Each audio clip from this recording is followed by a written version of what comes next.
Avez-vous déjà pris le temps de réfléchir au pouvoir de vos mots? Vous êtes-vous déjà demandé comment ce que vous dites peut façonner votre vie, votre foi, et même le destin de ceux qui vous entourent? Nous parlons souvent sans considérer les conséquences, sans nous rendre compte de l'impact profond que nos paroles peuvent avoir. Jésus, avec sa sagesse incommensurable, nous a enseigné le poids des mots d'une manière qui va bien au-delà du simple fait de parler. Il nous a prévenus. Ce qui sort de notre bouche n'est pas n'importe quelle expression. Cela peut être le reflet de notre cœur, de nos croyances les plus profondes et de notre relation avec Dieu. Dans une société où les mots sont jetés au vent, sans réflexion, Jésus nous invite à réfléchir profondément sur ce que nous disons et comment cela affecte notre vie spirituelle. Lorsqu'il parlait du pouvoir des mots, il nous alertait sur quelque chose de bien plus grand, l'impact qu'ils peuvent avoir sur notre marche avec Dieu et sur la vie de ceux qui nous entourent. Et surtout, comment nos paroles peuvent même éloigner ou rapprocher notre communion avec le Père. Peut-être que vous n'y avez pas prêté suffisamment d'attention, mais les mots ont le pouvoir de transformer. Et ce n'est pas seulement dans un sens positif. Ils peuvent aussi être des outils de destruction, de division, de malédiction. Jésus, qui a toujours été clair dans ses enseignements, nous demande de faire attention à ce que nous prononçons. Après tout, il savait que derrière un mot, il pouvait y avoir la vie ou la mort, la guérison ou la douleur. Réfléchissez un instant. Combien de fois avez-vous utilisé des mots qui ont blessé quelqu'un? Ou, à l'inverse, combien de fois des paroles de bénédiction et d'encouragement ont-elles éclairé le cœur d'une personne? Jésus nous a enseigné que notre bouche est un instrument de pouvoir et que nous devons l'utiliser avec sagesse et foi. Ce que vous dites n'est pas seulement une réaction impulsive, c'est une opportunité d'exprimer la vérité de Dieu ou de permettre au mal de se manifester à travers ce que nous disons. Dans ce contexte, la prière apparaît comme un point central de connexion entre nos paroles et la puissance divine.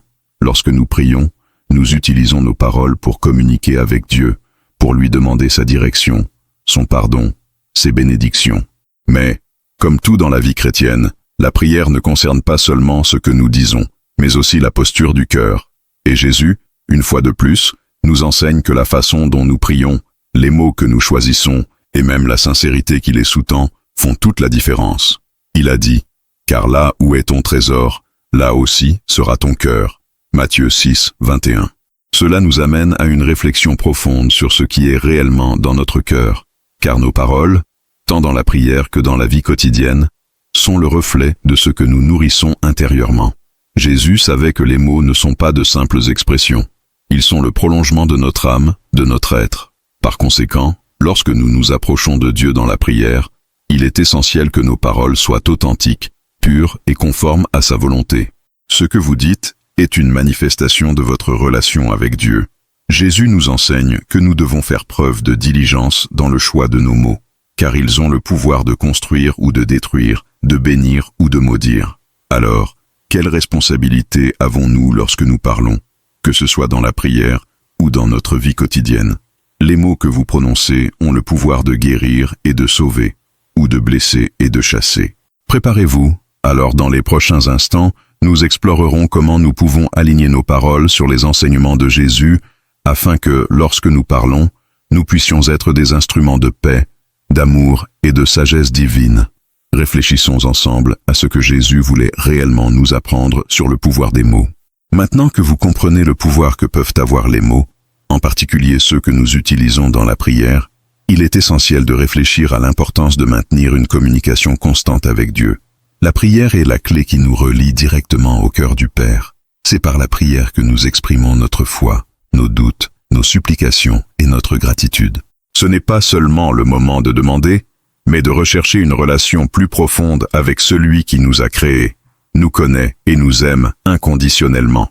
Jésus nous a appris à prier d'une manière simple mais profonde, comme dans le modèle du Notre Père. Il nous a montré que la prière doit être une conversation intime et sincère, où nous parlons à Dieu à cœur ouvert, mais aussi écoutons sa voix. Chaque prière est une occasion d'aligner notre cœur sur la volonté divine, de rechercher la force dans les moments de faiblesse et de faire l'expérience de la paix qui dépasse toute compréhension. Par conséquent, lorsque nous prions, nos paroles deviennent plus que de simples expressions. Elles deviennent un puissant acte de foi. Si vous faites face à des défis, que ce soit dans votre vie spirituelle ou dans tout autre domaine, je souhaite vous inviter à partager vos intentions de prière dans les commentaires ci-dessous. Peu importe votre combat, ce que vous traversez ou les difficultés auxquelles vous faites face, nous voulons prier avec vous. Notre foi est renforcée lorsque nous nous unissons dans la prière, et nous savons que Dieu entend chacun de nous, répondant selon sa volonté parfaite. J'aimerais également vous demander de laisser un j'aime sur cette vidéo si ce message vous a touché le cœur. Le soutien de chacun d'entre vous est essentiel pour que nous puissions continuer à diffuser la parole de Dieu et partager davantage d'enseignements qui peuvent transformer des vies. Aussi, si vous n'êtes pas encore abonné à la chaîne, ne manquez pas l'opportunité de le faire maintenant. Abonnez-vous et activez la cloche pour recevoir plus de contenu qui renforcera votre foi et vous aidera à grandir spirituellement. Maintenant, prions ensemble, en nous rappelant toujours que nos paroles dans la prière ont un pouvoir immense et qu'avec la foi, nous pouvons demander à Dieu de transformer nos vies, de nous donner la sagesse de vivre selon ses enseignements et de nous garder à tout moment. Unissons-nous dans la prière, car nous croyons que lorsque nous nous mettons en présence de Dieu, il nous entendra et nous répondra. Avez-vous déjà pensé que, dans chaque mot que vous prononcez, il y a un pouvoir qui peut changer votre vie et celle de ceux qui vous entourent? Souvent, nous ne prêtons pas suffisamment attention à l'impact de nos paroles. Ce sont plus que de simples sons ou symboles dans une conversation. Les mots sont des graines que nous semons dans le sol de notre réalité. Lorsque nous parlons, nous ne communiquons pas seulement des informations. Nous façonnons également notre foi, notre cheminement spirituel et notre relation avec Dieu. Jésus, avec sa sagesse divine, connaissait le pouvoir des mots. Il nous a appris qu'ils sont puissants, capables de construire et de détruire, de guérir et de blesser. À de nombreux moments de son ministère, il a utilisé des mots pour guérir les malades, libérer les captifs et enseigner à ses disciples l'importance de communiquer avec Dieu et les autres d'une manière pure et intentionnelle. Lorsque Jésus parlait, ses paroles n'étaient pas vaines ou occasionnelles. Ils avaient du poids, de la profondeur et surtout, un dessein divin. Chaque mot qu'il prononçait portait une charge spirituelle qui transformait les cœurs, restaurait des vies et établissait le royaume de Dieu sur terre. Mais qu'en est-il de nous? Comment utilisons-nous nos mots? Sommes-nous conscients que les mots que nous choisissons ont également le pouvoir de guérir, mais qu'en même temps, ils peuvent blesser d'une manière que nous ne pouvons même pas imaginer?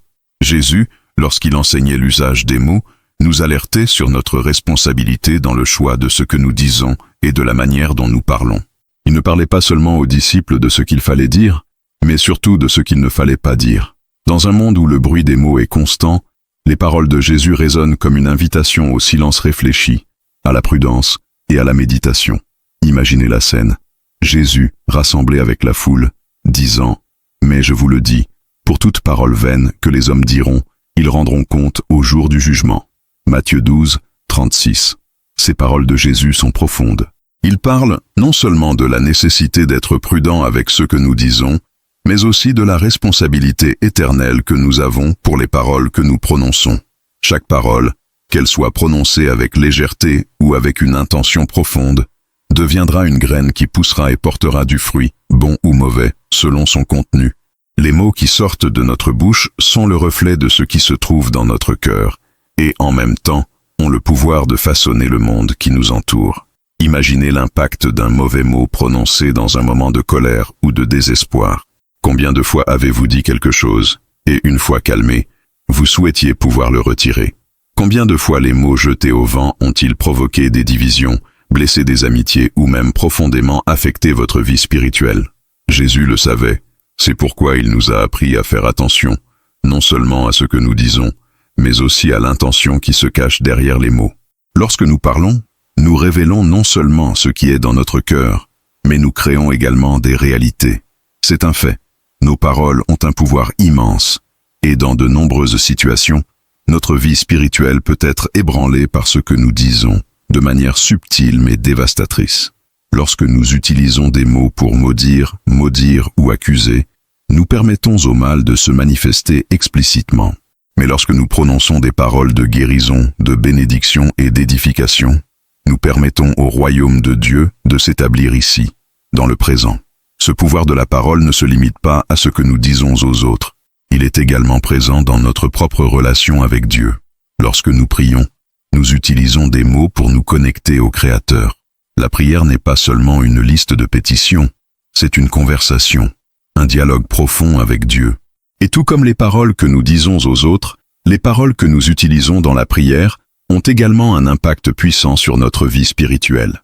Lorsque nous parlons à Dieu, nous ne communiquons pas seulement nos besoins, mais nous donnons notre cœur, notre confiance et notre foi. Le pouvoir de la prière est donc directement lié au pouvoir des mots que nous choisissons pour nous exprimer devant lui. Maintenant, arrêtez-vous et réfléchissez un instant.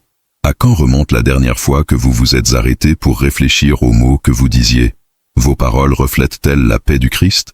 Transmettent-ils l'amour, le pardon et la sagesse divine? Ou vous perdez-vous souvent dans des mots vides de sens et inutiles qui ne mènent à rien de bon? N'oubliez pas qu'en choisissant les mots que vous prononcez, vous donnez forme à votre monde spirituel. Soit vous laissez Dieu entrer dans votre vie, soit vous permettez au mal de s'infiltrer dans vos actions. Je veux connaître votre opinion à ce sujet. Vous êtes-vous déjà senti mis au défi de réfléchir au pouvoir des mots dans votre vie? Laissez un commentaire ci-dessous pour partager un moment où les mots de quelqu'un ou vos propres mots ont eu un impact sur votre vie. Parlons de la façon dont nous pouvons utiliser les mots pour construire et bénir les autres. N'oubliez pas d'aimer cette vidéo et de vous abonner à la chaîne, car nous voulons continuer à explorer ensemble le pouvoir des mots et comment nous pouvons vivre selon les enseignements de Jésus. Lorsque Jésus parlait du pouvoir des mots, il n'enseignait pas seulement quelque chose de superficiel ou de commun. Il savait que les mots sont plus que de simples sons ou phrases, ils sont comme des graines semées dans le sol du cœur humain. Chaque parole prononcée par Jésus avait un poids divin et un message transformateur, et c'est précisément ce pouvoir qu'il nous a invités à reconnaître et à utiliser dans nos propres vies. Jésus n'a pas seulement utilisé des mots pour enseigner, guérir et libérer, mais il nous a montré que chaque parole prononcée a la capacité de modifier le cours d'une vie, de changer une situation, et même de rapprocher le royaume de Dieu de nous. Lorsque Jésus nous apprend à faire attention à ce que nous disons, il nous invite à réfléchir sur la profondeur spirituelle de nos paroles. Il nous alerte sur le fait que ce qui sort de notre bouche est le reflet de ce qui est dans notre cœur. Dans Matthieu 12, 34, il dit « Engeance de vipère, comment pouvez-vous dire de bonnes choses quand vous êtes mauvaise? Car la bouche parle selon l'abondance du cœur. » Ici, il ne parle pas seulement de paroles vides de sens ou de petits mensonges quotidiens. Il nous dit que nos paroles reflètent la condition intérieure de notre âme. Autrement dit, tout ce que nous disons est en fait le reflet de notre esprit, de notre foi et de notre vision du monde. Cela nous amène à un point fondamental. Comment pouvons-nous avoir des paroles qui bénissent, édifient et guérissent, si notre cœur est loin de Dieu? Jésus a non seulement mis en garde contre les mots que nous utilisons dans la vie quotidienne, mais il nous a également appris à centrer notre vie et notre spiritualité sur les paroles de Dieu. Pour lui, la parole était un instrument fondamental pour révéler la vérité divine. Dans Jean 6, 63, Jésus déclare « Les paroles que je vous ai dites sont esprit et vie ». En disant cela, il nous montrait non seulement que les mots ont un pouvoir matériel, mais qu'ils sont porteurs de vie spirituelle, capables de transformer même notre essence. Lorsque nous nous rapprochons de Dieu par la prière, nous utilisons des mots pour nous connecter à lui, mais plus important encore, nous permettons aux paroles de Dieu de révéler qui nous sommes et ce dont nous avons vraiment besoin. Lorsque nous lisons les Écritures, par exemple, nous découvrons à quel point la parole de Dieu a une puissance qui dépasse ce que nous pouvons comprendre. Les Écritures ne sont pas seulement des textes anciens, ce sont des paroles vivantes, chargées d'un pouvoir qui peut transformer nos esprits, restaurer nos âmes et réorienter notre chemin. Jésus savait que les paroles que nous prononçons peuvent nous rapprocher ou nous éloigner de Dieu, et c'est pourquoi il nous a toujours appris à faire attention à ce que nous disons, car nos paroles ont le pouvoir de déclarer notre foi ou de nous révéler dans notre faiblesse. Dans de nombreux passages, nous voyons à quel point Jésus était intentionnel dans son utilisation des mots. Il savait exactement quoi dire pour toucher le cœur des gens, pour éveiller la foi de ceux qui l'entouraient. Dans Marc 5, il dit à la fille de Jaïrus, « Talitha koumi », ce qui signifie « Fille, je te le dis, lève-toi ». Ces paroles, prononcées avec autorité et amour, redonnent vie au corps d'une jeune fille décédée. Ici, nous voyons la puissance de la parole de Jésus, qui n'était pas une simple instruction, mais une parole divine dotée du pouvoir de ressusciter. Tout comme Jésus a utilisé ces paroles pour apporter la vie, la guérison et la restauration, nous sommes également appelés à utiliser nos paroles pour édifier, enseigner et partager l'amour de Dieu.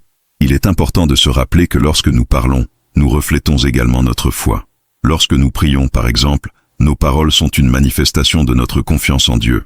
Il ne s'agit pas seulement de demander quelque chose à Dieu, mais de nous positionner spirituellement devant lui et de déclarer notre dépendance à l'égard de sa puissance. Lorsque nous prions, nous permettons à nos paroles de devenir une expression de notre cœur, de notre désir d'être plus proche de lui, de rechercher sa direction et de faire confiance à son plan. Jésus, en nous apprenant à prier, nous a également appris à utiliser nos paroles intentionnellement, conscients de leur puissance. Dans Luc 11, 9, il dit « Demandez et l'on vous donnera, cherchez et vous trouverez, frappez et la porte vous sera ouverte. » La prière est un domaine où nos paroles peuvent devenir un canal direct de communication avec le Père. Les mots que nous utilisons lorsque nous prions ne sont pas de simples mots vides de sens. Ils portent en eux l'intention d'ouvrir les portes du ciel et d'introduire l'action divine dans nos vies. Jésus nous a enseigné que, quelles que soient les difficultés de notre situation, les mots que nous utilisons dans la prière ont le pouvoir d'attirer la présence de Dieu pour nous aider. Maintenant, j'aimerais avoir votre avis. Avez-vous déjà pris le temps de réfléchir au pouvoir des mots que vous utilisez? Comment pensez-vous que vos paroles influencent votre vie spirituelle et votre relation avec Dieu? Laissez votre expérience dans les commentaires. Peut-être avez-vous vécu des moments où les paroles de prière ont été transformatrices, ou peut-être avez-vous réalisé à quel point des paroles irréfléchies ont affecté votre voyage. Commentez ci-dessous et partagez avec nous.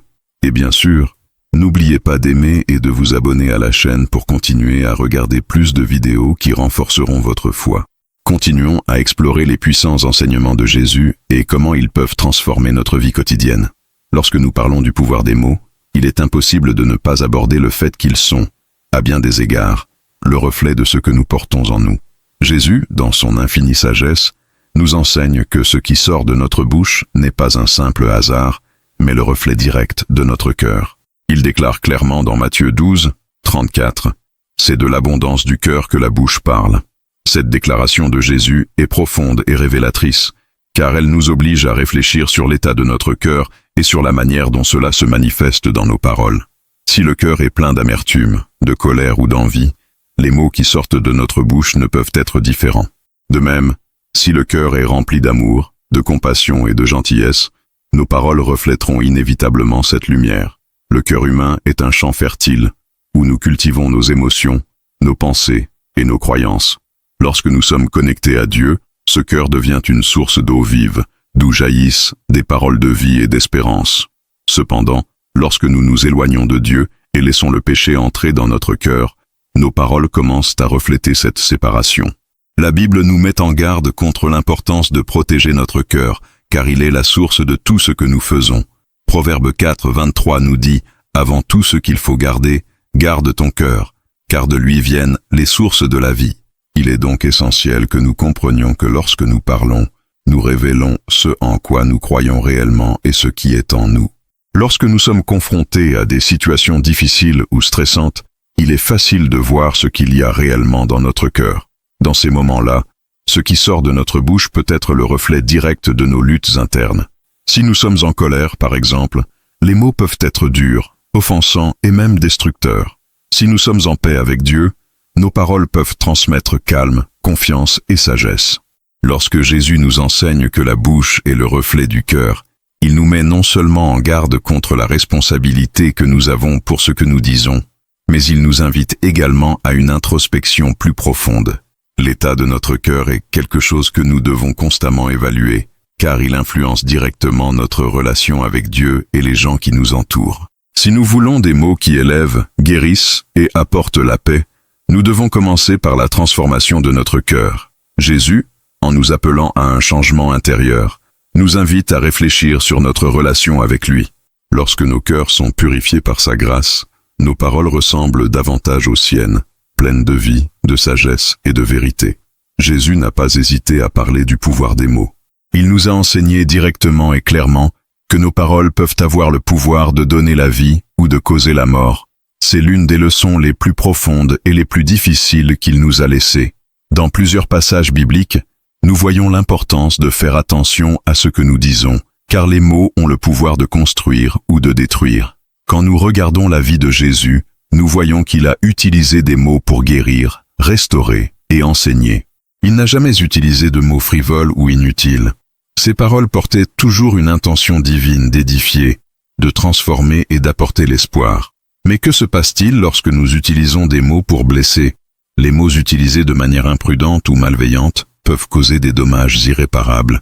Lorsque Jésus nous met en garde contre les paroles de vie et de mort, il nous appelle à une très grave responsabilité. Chaque fois que nous parlons, nous devons nous rappeler que ce que nous disons a le pouvoir d'affecter profondément ceux qui nous entourent. Les mots de critique, d'accusation et de jugement peuvent blesser et éloigner les autres, tandis que les mots d'encouragement, de pardon et de compassion peuvent guérir et restaurer. Un exemple clair de cela se trouve dans Jacques 3, 5, 6, où il compare la langue à un petit feu qui peut enflammer une grande forêt.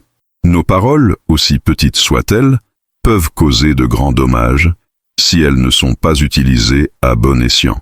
Cette métaphore de James est puissante, car elle nous rappelle que nos paroles ont un impact profond, bien plus grand que nous ne le pensons. Un mot mal placé peut détruire une relation, ternir la réputation de quelqu'un, ou même détourner une personne de Dieu. Mais d'un autre côté, les paroles d'amour et de sagesse ont le pouvoir de transformer les cœurs, de restaurer les amitiés et même de ramener les gens à la foi. Jésus connaissait le pouvoir des mots et nous a exhortés à les utiliser avec sagesse. Il a lui-même donné l'exemple, utilisant ses paroles pour guérir les malades, libérer les captifs et annoncer le royaume de Dieu. Il nous a montré que si nous utilisons nos mots avec sagesse et amour, nous pouvons être des instruments de guérison et de paix dans un monde plein de douleur et de souffrance. La Bible nous enseigne que nous devons être prompts à écouter, lents à parler et lents à nous mettre en colère. Jacques 1, 19. Ces conseils nous rappellent qu'avant de parler, nous devons réfléchir à ce qui est dans notre cœur et à l'impact que nos paroles auront sur la vie des autres. Maintenant que nous comprenons que les mots ont le pouvoir de donner la vie ou de causer la mort, il est crucial que nous prenions conscience de la responsabilité que nous portons dans ce que nous disons. Jésus ne nous a pas laissé cette leçon comme une simple recommandation, mais comme un commandement de vivre intentionnellement et sagement. Il savait que, dans un monde où les mots sont souvent utilisés de manière irresponsable, il devait nous faire prendre conscience de la gravité de ce problème. Lorsque nous parlons, nous révélons, d'une certaine manière, qui nous sommes et ce que nous croyons. Par conséquent, chaque mot que nous choisissons doit être une expression de notre engagement envers Dieu et envers les autres. Jésus nous apprend à être prudents et à éviter les paroles vides de sens, les paroles qui n'édifient pas, les paroles qui n'ont aucun but. Nous devons chercher, lorsque nous parlons, à refléter la vérité, l'amour et la grâce de Dieu.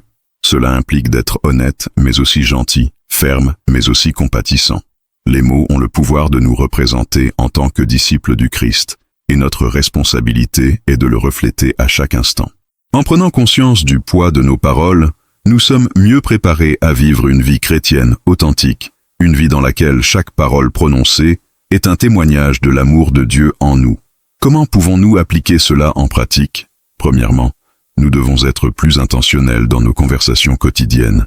Au lieu de parler de manière impulsive, nous devrions essayer d'écouter davantage et de parler avec plus d'attention. Notre mission est d'être un phare de lumière dans ce monde, et cela commence par les mots que nous choisissons d'utiliser. Cela ne veut pas dire que nous devons être parfaits ou que nous ne commettrons jamais d'erreurs. Cela signifie que nous devons être intentionnels et responsables, cherchant toujours à refléter la grâce de Dieu dans tout ce que nous faisons et disons. Maintenant, j'aimerais avoir de vos nouvelles. Avez-vous déjà vécu une expérience où vos paroles étaient le reflet de votre cœur, bon ou mauvais? Comment les paroles de quelqu'un ont-elles impacté votre vie? Laissez votre histoire dans les commentaires. Et, si vous n'avez pas encore aimé cette vidéo, profitez-en pour nous laisser votre soutien. Abonnez-vous à la chaîne pour ne pas manquer d'autres contenus transformateurs comme celui-ci. La prière est sans aucun doute l'un des moyens les plus profonds et les plus puissants par lesquels nous exprimons notre foi, nos besoins et notre amour pour Dieu. Lorsque nous parlons de prière, nous ne prononçons pas seulement des paroles vides de sens. Nous utilisons la communication avec le Créateur pour nous connecter à son cœur, pour aligner notre volonté sur la sienne et pour rechercher la direction, la paix et la transformation. Jésus, dans sa vie et ses enseignements, a toujours démontré l'importance de la prière, non seulement comme moment pour demander, mais comme espace d'intimité et de révélation. Lorsque nous prions, les mots que nous utilisons révèlent non seulement ce dont nous avons besoin, mais aussi l'état de notre cœur. L'acte de prier nous permet d'ouvrir notre âme devant Dieu et, en même temps, d'entendre sa voix. Jésus nous enseigne que la prière n'est pas une simple récitation de paroles, mais un dialogue réel et personnel avec Dieu. Lorsque nous prions, notre foi se met en action, car nous savons que Dieu entend nos paroles et répond selon sa volonté. Mais ce qu'il y a de plus beau dans la prière, c'est que lorsque nous communiquons avec Dieu, il communique également avec nous, apportant la paix, des révélations et des réponses. La prière est aussi le reflet de notre confiance en Dieu. Lorsque nous nous tournons vers lui dans la prière, nous déclarons que nous reconnaissons sa souveraineté et que nous avons confiance en sa puissance. Jésus, en nous apprenant à prier, nous a invités à regarder vers le Père comme celui qui prend soin de nous et